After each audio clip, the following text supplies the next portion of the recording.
In this video series, we are going to discuss about functions. So, what do you mean by function? How it is differ from a loop, because function is itself a block of statements, right? So, how it differs from the other blocks, and what is the use of functions, and how to define a function? What are the types of arguments we have? What do you mean by lambda functions, and how to write a lambda functions? And finally, recursion. So the first question is, what is a function and what are built-in functions? So function is the name which is given to a block of statements. So what is the need of making a statement as a block of statements? For two purposes: to call to reuse the code as many times you want. That is number one. And in some other places we also use a name called block inside a loop or inside a condition. Whenever an intent came in Python, we call it as a block of statement. Then what is the difference between those block of statement and this block of statement? We call it as a function. You just consider a few lines which is inside a for loop, which is also called a block of statements, and you just consider a function. So what is the basic difference among these two things? As long as the condition holds in the for loop, those condition will be executed, those block will be executed for some time. But function will be executed only when you call the function by using the name and supply the argument, supply the input to the function. Here it has to be noted that the von Neumann architecture of computer: input unit, processing unit, and output unit. So every function has some input. You wanted to give some input, you can give. For example, I write a function to add two numbers. So if I wanted to call the function, if I wanted to call the particular function to execute the addition of two numbers, what I should give? I should give two numbers. So those two numbers are input of the function, which is called as arguments. That will be discussed briefly at the end of the video. And by taking those two inputs, it goes inside and it adds those two numbers and save that in C. Okay. Is that enough? No, we need the value of C, right? So then we need to return the value of C to the place where you call the function. This is called return value. So these two things which are missing in the block of statements which is there inside a loop. There is no input, there is no returning value. So that is the difference between a block of statements which is named as a function that takes arguments and returns a value, which is not the same case with the block of statements that is there inside a loop. Okay, and there are two types of function, as we know. One is the user defined function and built-in function. Built-in functions are a system defined function by Python itself. There are some basic functions like print is a function in Python 3.x, input is a function. What are the role of these two functions? Input is to make the user, to prompt the user input in the console window.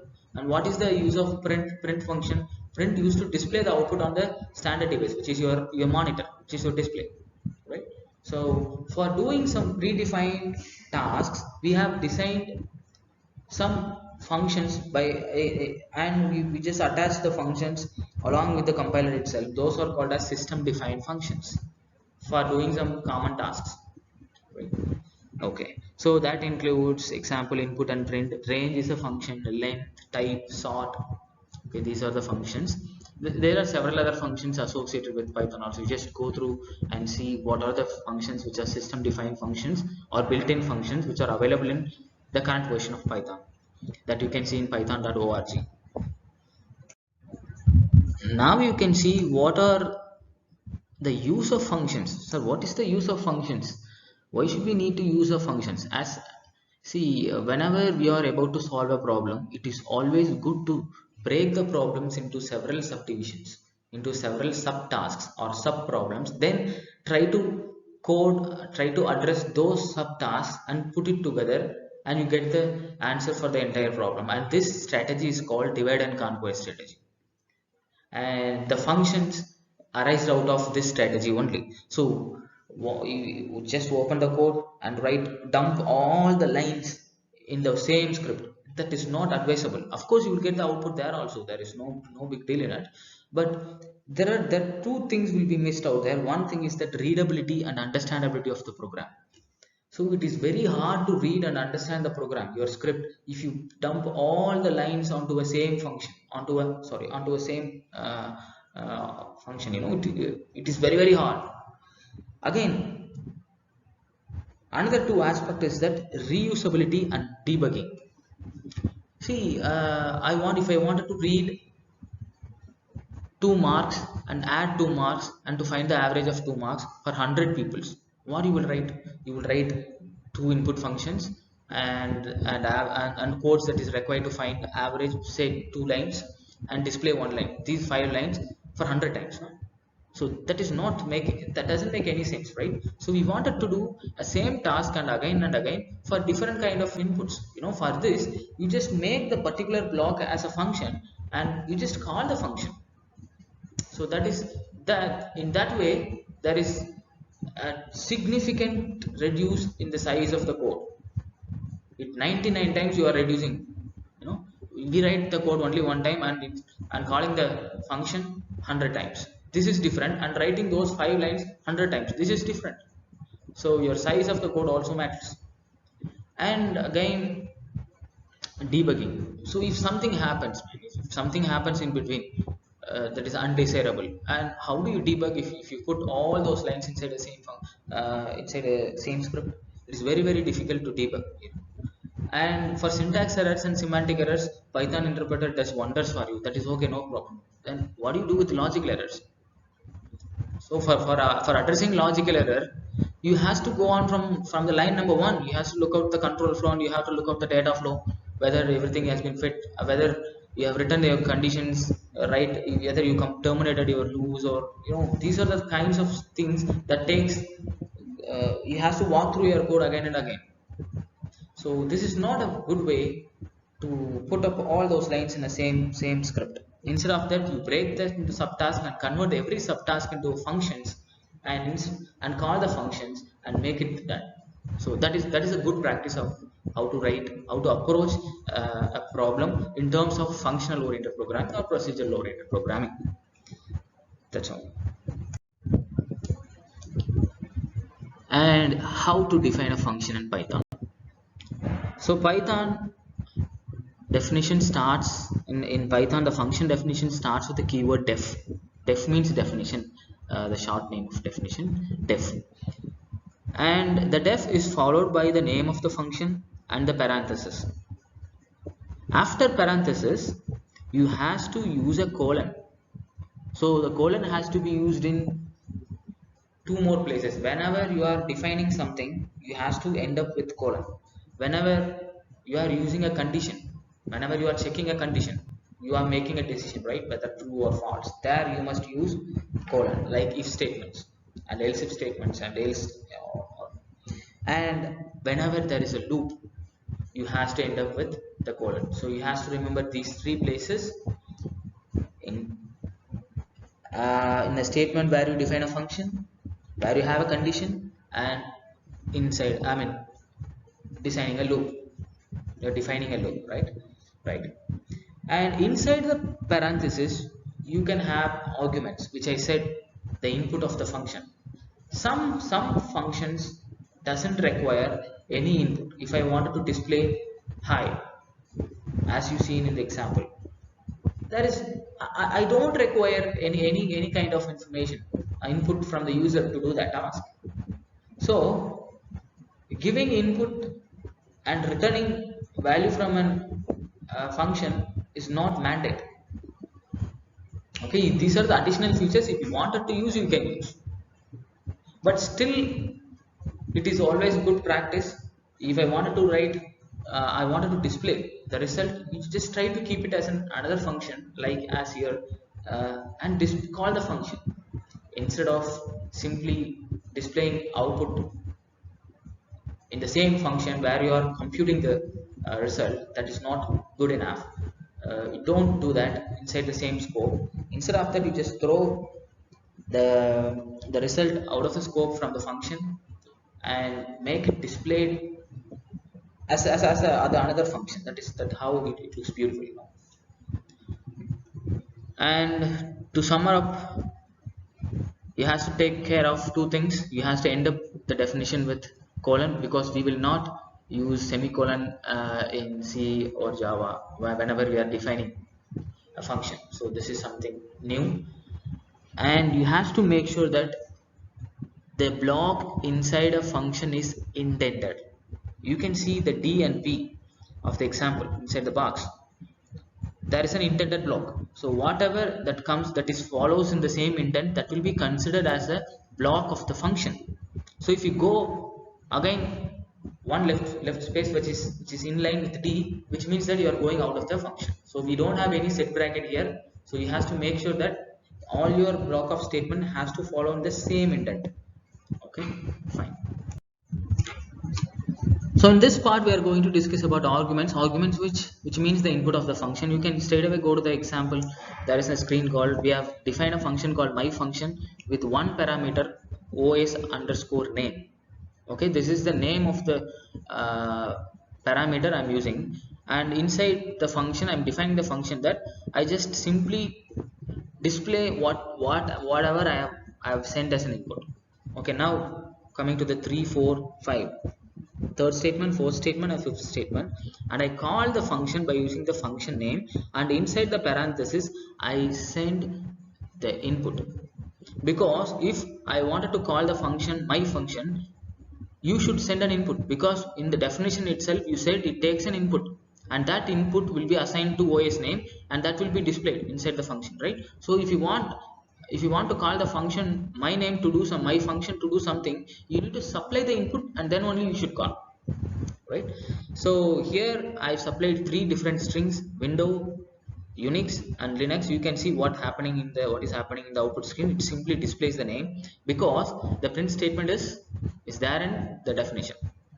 So this is how the function and argument works, and this is one of the important question, and so many people are committing this mistake while speaking in terms of functions. What is the difference between parameter and argument? They are not the same, as so many people are thinking. They are using in place of argument as parameter and parameter as argument interchangeably. That is not the right way to do. So what is mean by parameter? Parameter is a variable that I have given in the definition, in the function definition. In the previous case we use some os underscore name, right? So that is the parameter. So that is the name I have given to my input in the function definition. Okay, then what is the argument, sir? Argument is the actual input of the function. We are passing three arguments, right? Windows OS and Windows Linux and Mac OS. So those were the value which I used to send while I was calling the function. So whenever a function call comes, you need to supply the input value, right? The input is supposed to call it as argument, not the parameter. The same value if it goes to the function, and there we are assigning as OS name, right? That OS name, that identifier name is called parameter. The data which is the input value we are going to call, we are supply to the function during the function call is the argument. Argument refers to the data value, and parameter refers to the identifier name which was created during the function definition. And one of the most important aspect of functions is its arguments. What are the types of arguments that you can pass to a function in Python? So there are four types of argument we can pass. One is the positional arguments, default arguments, keyword arguments, and variable length arguments. And we will discuss in a while what are the difference among those arguments in a while. And so to start off with positional arguments. Positional arguments are the arguments that can be called by their position in the function definition. So you just look at the example. You just look at the function definition first. Def f a b c. So I have defined a function f that takes three arguments a, b, and c.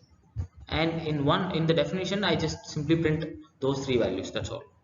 And I call the function again, and I call the function. How to call a function? The name of the function which is followed by the parenthesis, and inside a parenthesis you have to supply the number of inputs and type of, not types, number of inputs which is same as in the definition. So in the definition there are three numbers of inputs I have defined in such a way, and if I need to call the function somewhere else in my program, I need to call the name of the function and supply the inputs to those three inputs, those parameters, right? So here I need to supply three arguments to the parameters 1 comma 2 comma 3, right? Then this 1 2 3 that will be carried by the Python and assigned to A, B and C as respect to their positions. So first value will be assigned to the first argument, first parameter, and second value 2 is assigned to the second parameter, third value is supplied to the last one, I mean third one. So you can that is why in the second line you see in the first line of the definition, while we are trying to print A, B, C, 1 has been assigned to A. That is why it is the first value has been printed as 1, which means that you should understand what is going in the backyard while calling the function A equal to 1, B equal to 2 and C equal to 3. This is called positional argument. Okay, so based on the position in which, in the order in which it has been defined in the some function definition, it will be the same order it will be supplied the inputs in the function call. And the next type is that default arguments. So we can provide a default value to any of our arguments, any of our parameters in the system, sorry, in the function definition. While we are defining the function for the first time, you just look at the example def f equal to a b c. In the definition itself, I gave a default value 2 and 3 for b and c. While I am calling the function, it is enough to pass only one value. That value will be assigned to a. Okay, what if I pass more than one value? For example, if I pass f of 1 5 7, what will be displayed in this case? Whether 2 and 3 will be displayed for b and c, or 5 and 7 will be displayed for b and c. So if you are supplying some user input, okay, that will be preferred over the default values. So it will be displayed as 1 5 and 7 only. If it is not there, whenever you are calling, if it is not there, then it takes the default argument, default values for b and c which you assigned during the function definition. In this case, that is why in the output screen you look out that 1 2 3. So 1 is the value which is supplied by the user in the function call, and 2 and 3 are the default values that you set during the function definition. So this is called default arguments. And the next important type of the argument is keyword argument. So you should not confuse this keyword with the keyword of Python. Here the keyword refers to the parameters we have defined during the function definition, right? The names we have given to our input refers to as keyword arguments. So we will be discussing briefly what is keyword argument and what is the use of keyword argument in the next slide. So as you can see in the example, there is an function definition a b c with the values a b c. I define a function, and inside the function I just simply display the values of a b c. And the difference comes around while I call the function, there is no need for me to go with gives only the one values only 1 2 3 in case of positional arguments, or in case of default arguments. So I need to go with positions. So based on the position, the compiler finds whether it is the input of the first value or the second value, right? This is the way the compiler used to map the input argument to the parameter we have sent, right? So now Python gives us another feature that you can give a value or can assign value in the function call itself in the way you wanted. Whichever the argument, whichever the parameter you wanted to assign the value for the first, you can go with that, but only one condition, with only one condition: you should not assign something called d equal to 5, because there in the function definition there is no parameter called d, only a b c are available. You should choose among them, and you wanted to assign which value first, you will assign. So this is called keyword arguments. Instead of sending only the values, I'm giving the value and the key, what's the parameter, for which parameter I'm assigning the value by making an assignment there inside a function call itself.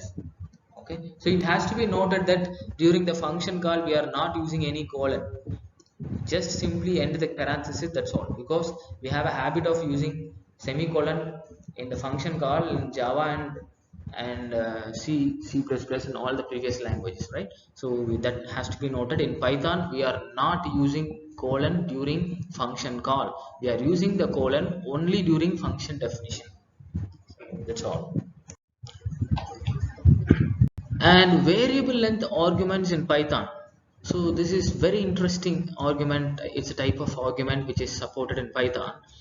See, in real time, we never know how much of data we are going to be handled. You know, that is the most general case in all the real time problems we face. For a simple example, there is a form in which there is a name field. I'll be supplied to you. I ask you to write names. Do I know one, if for example there is only 50 cells in writing a name? How can I prejudice myself that only a name can have 50 characters? So no other way I can go with a the maximum value that I can give to you. So what if I have my name is only have three letters? So there is a wastage of memory, right? So that is the problem with the array which we have been defined in C and C++, Java. In fact, they are called as static arrays. So that will be addressed here as dynamic. Everything has been dynamic in Python, right? So to an extension that we are also enjoying the dynamic and the dynamicness of Python in functions also. Whenever we don't know how many arguments, how many parameters that the function used to have in real case, you will know only when the function is executing. So you will know only while executing the function the number of inputs. Okay, these are the number of inputs. Then how can I design the function for that? So Python gives us an offer to use a variable length argument.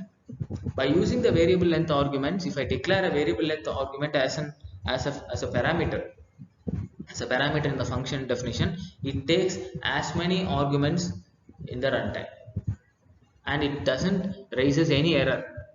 Okay, so let us see what are the rules that you has to be applied and how it actually works in a while. So we have a set of rules to be followed. So what are the rules to be followed while giving a variable argument? So this is one of the famous questions. In so many interviews they'll ask these questions. So you have to understand 3 points while dealing with variable length arguments. The random arguments passed to a function always forms a tuple, right? So you know what is tuple is all about. Tuple is an immutable sequence. Fine. Okay, after we get past to it, what is the second condition? What is the second factor? A for loop has been used to iterate over and access the elements in the variable length argument. I already said it forms a tuple, right?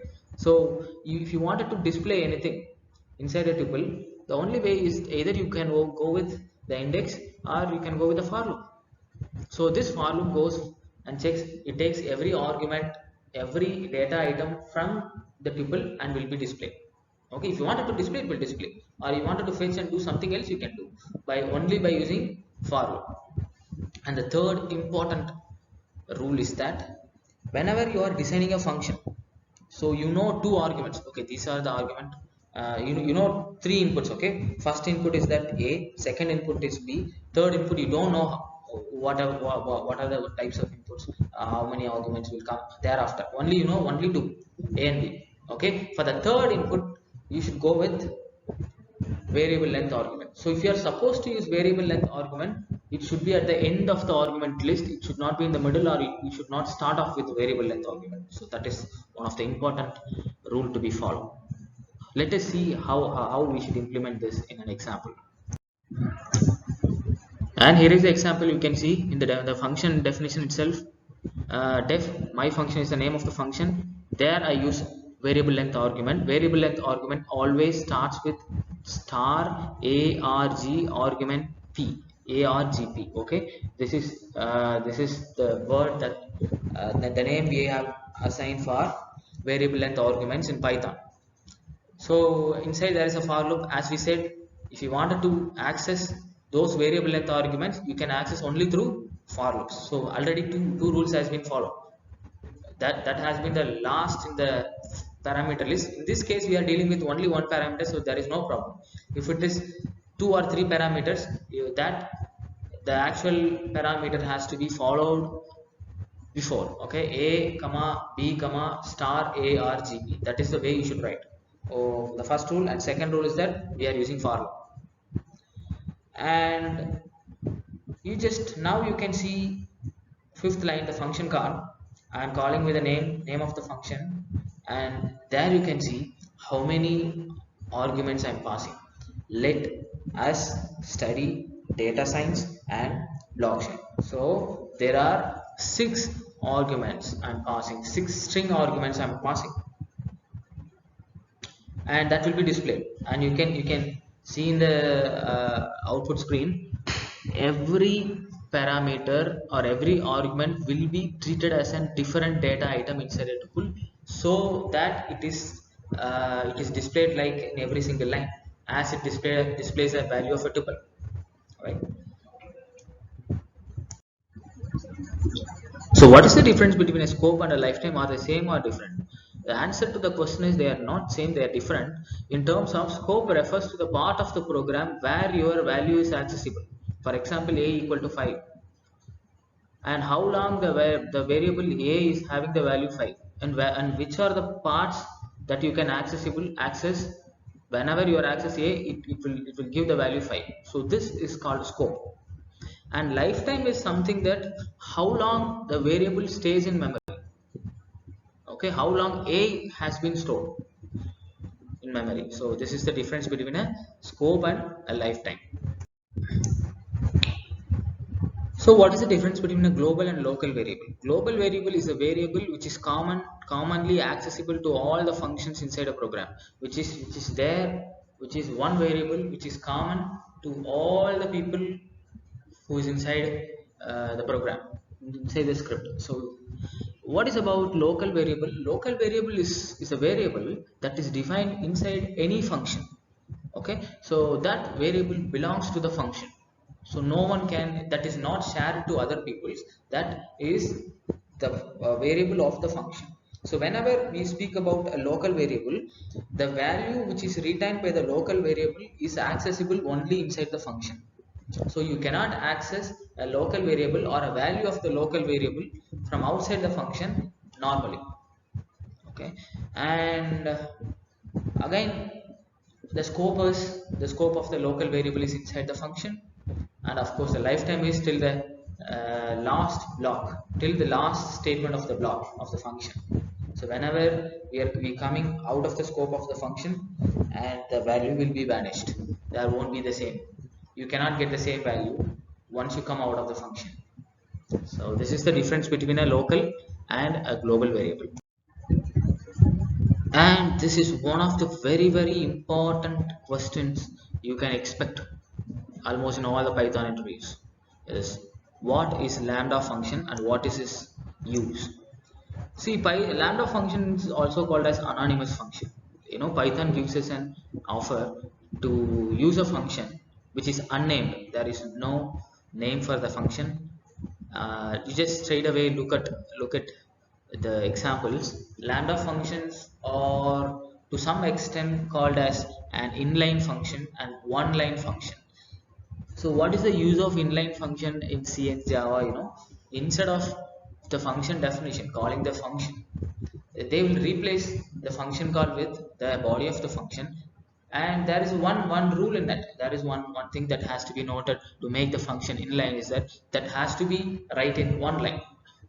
So that is the same rule we are following here.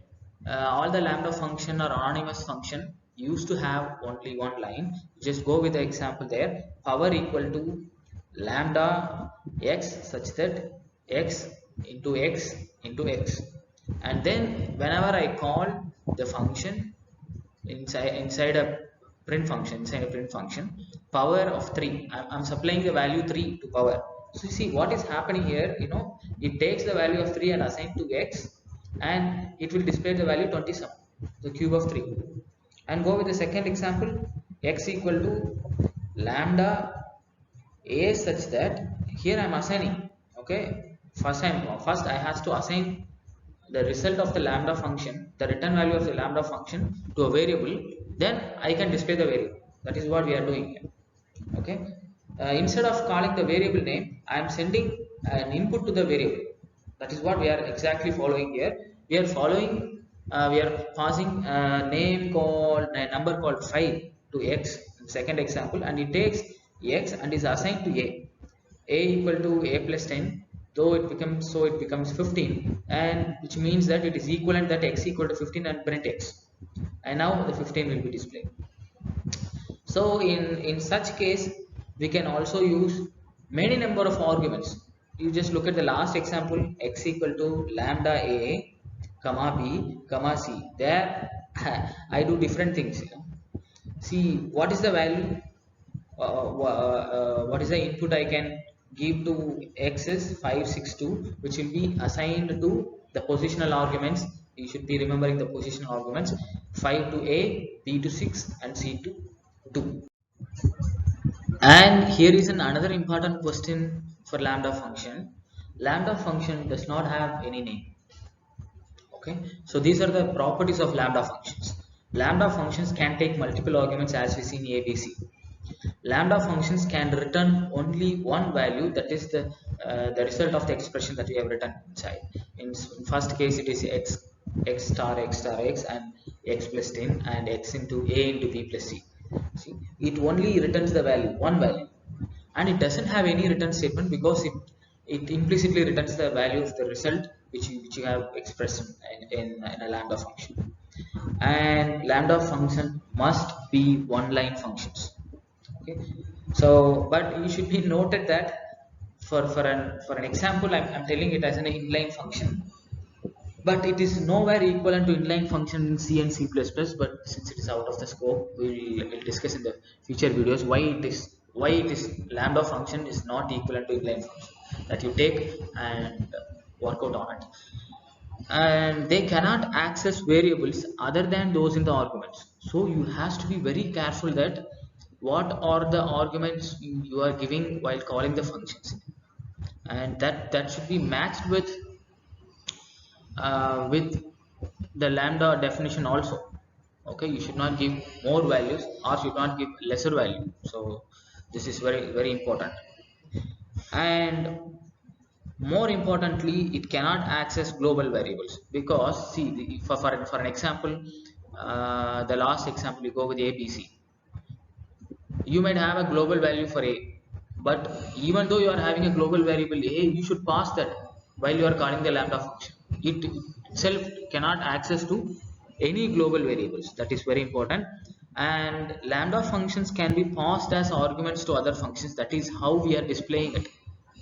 Okay, instead of passing x of 5, you can, x is the value given to the lambda functions. So I'm not calling x, I'm calling x of 5, which means a lambda function.